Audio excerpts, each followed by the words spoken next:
welcome back to the Calvin Tobin Show. I am your host, Calvin Tobin. Today we have a lot to talk about, so let's get right into it. All right, yesterday we had a Sunday full of wild sports action, and it was so crazy, I don't even know what I'm going to start with. So, I'll start with this. Joel Embiid balled out last night, nearly dropping 60 and a quadruple-double, beating the Utah Jazz 105-98 to improve the 76ers record to 7-7. Embiid had 59 points, 11 rebounds, 8 assists, and 7 blocks in a game that looks to be the start of ending the Utah Jazz's little triumph to the start of the season.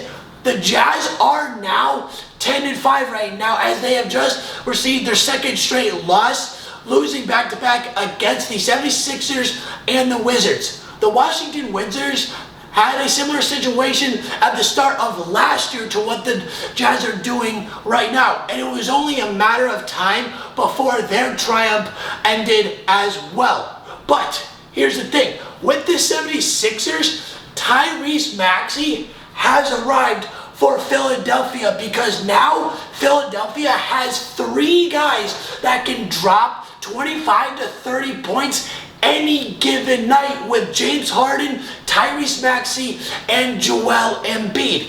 Now, last night with the Jazz facing the 76ers defense was on complete lockdown. The Jazz could hardly have consistent shots going the entire time.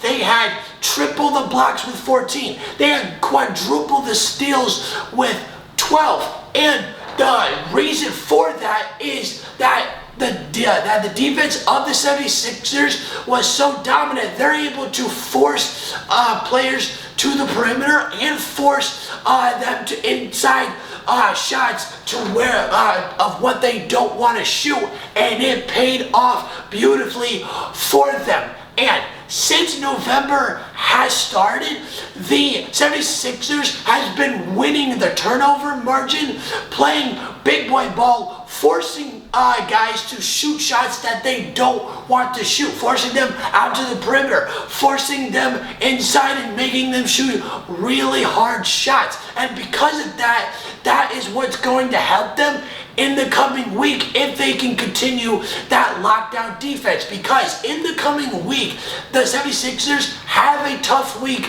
coming up, and they just lost Harden a week and a half ago, so it's going to be even tougher. So they really have to rely on how locked down that defense is, because they have to face Milwaukee, Minnesota, and Brooklyn. And Milwaukee, they're known for getting inside the paint and getting those really tough shots possession after possession, especially with Giannis. And with Brooklyn, they like to shoot threes. So the 76ers are going to have to force them into certain spots of where they're not comfortable shooting, and they're going to have to force really tough shots, because Brooklyn, they have shooters, but can they keep it consistent? Because Kyrie is out, and right now their best player is KD to be able to bring Brooklyn that victory. But with that 76ers defense, it's going to be really tough if they can keep up winning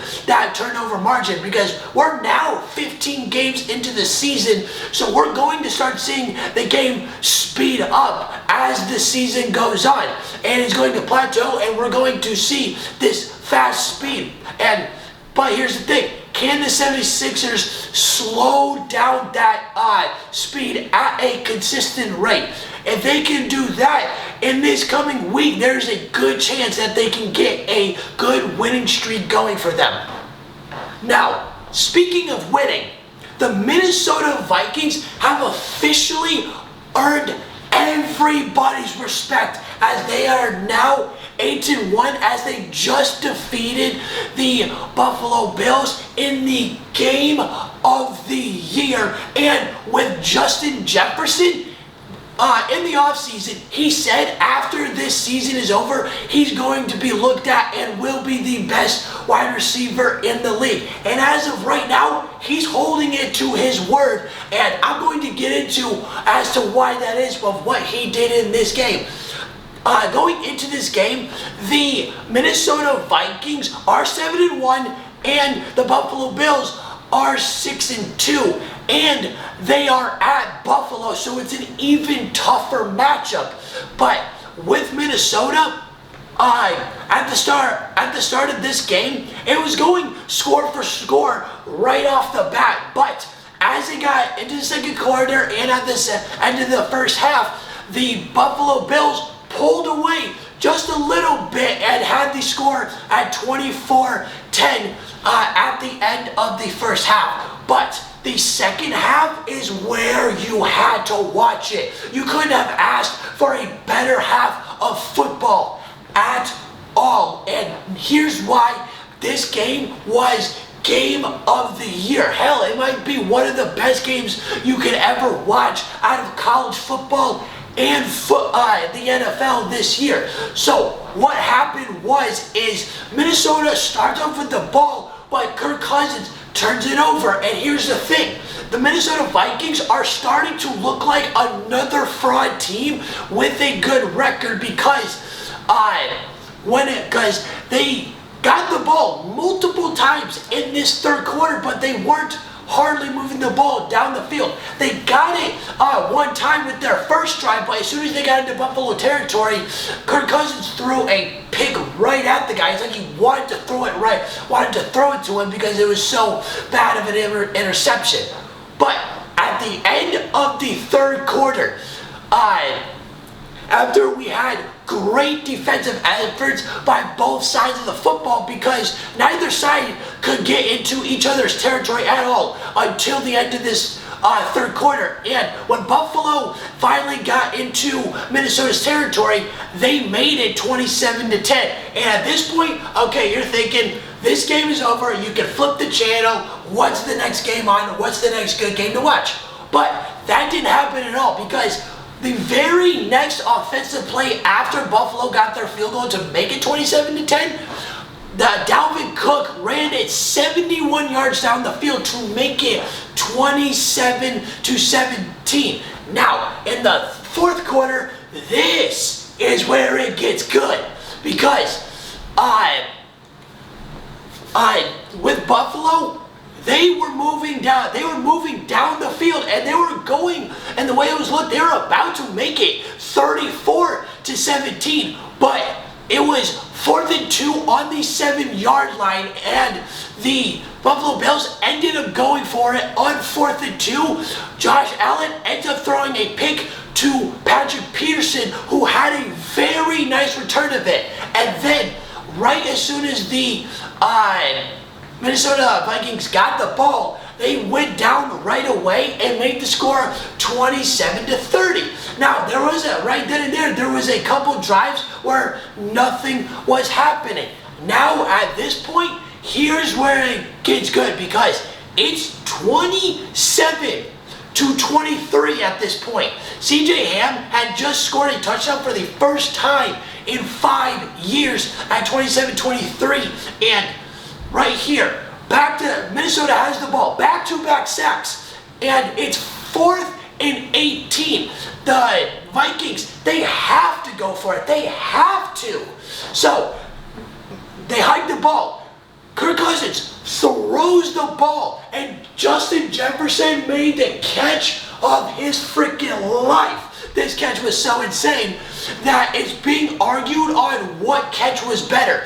OBJ's catch back when he played the Cowboys or this Justin Jefferson catch. Well, OBJ's catch is, I wouldn't say easily better, but it can almost be like that because with Justin Jefferson, he had the ball in his hand, and as he was going down, falling backwards, the Buffalo's defender, he had the ball right there with him, and as he was going down, the defender helped him a little bit to secure that ball. And even though it was an absolute insane catch, there was a little bit of help from that Buffalo defender to help Justin Jefferson be able to secure that catch. OBJ is better and will forever be the best catch of all time, is because he was falling backwards with a straight behind the back arm 3-finger catch. 3 fingers got on a defensive pass interference call for a touchdown. Unless another player catches it with 3 or less fingers, you cannot say that anybody's catch will be better than OBJ's. Yeah, it might be just as insane the way Justin Jefferson caught the ball, but it wasn't better because of the amount of fingers were catching that ball. It was 3 fingers. So, anyways, back to this game. The Minnesota Vikings got all the way down to the goal line. 4th and goal. They went for it again. They didn't get it. Okay, game over. Nope, not at all. The game is not over whatsoever because Buffalo hiked the ball. Josh Allen couldn't secure it at all. And yes, we got George Pickens. Yes, we got Justin Jefferson. Yes, we got Deontay Johnson. And we got a few other guys that have made potentially catch or even play of the year. But with what Minnesota's defense did on this exact play, after just losing the ball, after having the potential chance to take the lead of this game, Josh Allen could not secure the ball, and the Minnesota defense ends up recovering the ball inside the end zone. It wasn't a safety. It ended up being a touchdown, and that is play of the year. That's the play of the year. Because for how clutch that moment was, it was, to me, right now, the biggest play and the biggest moment of the year, the way the game was being played out. Now the score is 30-27. Josh Allen got the ball back. He had 36 seconds left. He was able to get the offense down the field and tie the game to go into overtime at 30 apiece. And then Minnesota ends up winning the game with a game-winning field goal to win it 33-30 and improve their record to 8-1. Minnesota's legit now. We all were thinking that they were just another fraud team with a good record, but after this game, now we have to take them serious because Minnesota is dominant again. They were dominant a few years ago with Stephon Diggs and their guys. Now we got Minnesota being dominant again, and we have got a great receiver who's going to have a phenomenal career for what he has been putting on display for the first 3 years of his career in Justin Jefferson.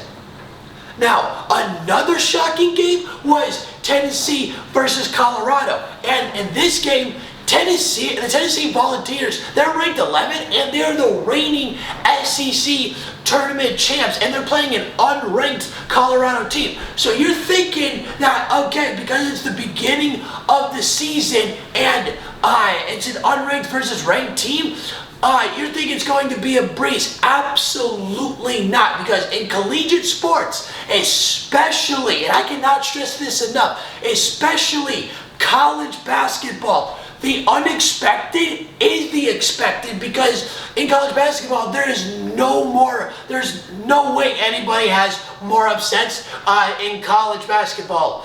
Nobody. Not one sport. You can argue for a bunch of games, but college basketball is known for upsets game in and game out. And so, going into this game, Colorado actually had a good offensive strong game. They were moving the ball well. They were rebounding well. They were surprising Tennessee in so many ways because they were also hitting consistent shots from the mid-range and the close-up. And that's what, and here's what Tennessee was doing. They were their shots were good consistently from 3 and the free throw line. But it wasn't the entire game because in the first half it was a close game because each other was going basket for basket, and at the end of the first half it was 34-32 with Tennessee having the lead. And from there in the second half, this is where Tennessee actually started to fall apart, and Colorado, they weren't phasing one bit. Colorado was forcing so many free throws. They were making the Tennessee Volunteers force themselves to get to the free throw line to be able to keep up with them. And then towards the end of the game, as the game winded down, Tennessee's shot started to become really inconsistent, and that's what really bit them right there, because in the final 7 to 9 minutes of the game is when it started happening, because after that Colorado was staying the same and the lead actually started getting bigger and bigger for Colorado, and Tennessee was just not it. They also had multiple starters returning, so you're thinking, oh, they know each other, this is going to be like a breeze of the game. Completely opposite, just like I said earlier. And because of how inconsistent Tennessee was at the end of the game, Colorado was able to secure the first upset of the collegiate basketball season of 2022-2023, beating the Volunteers 78-66.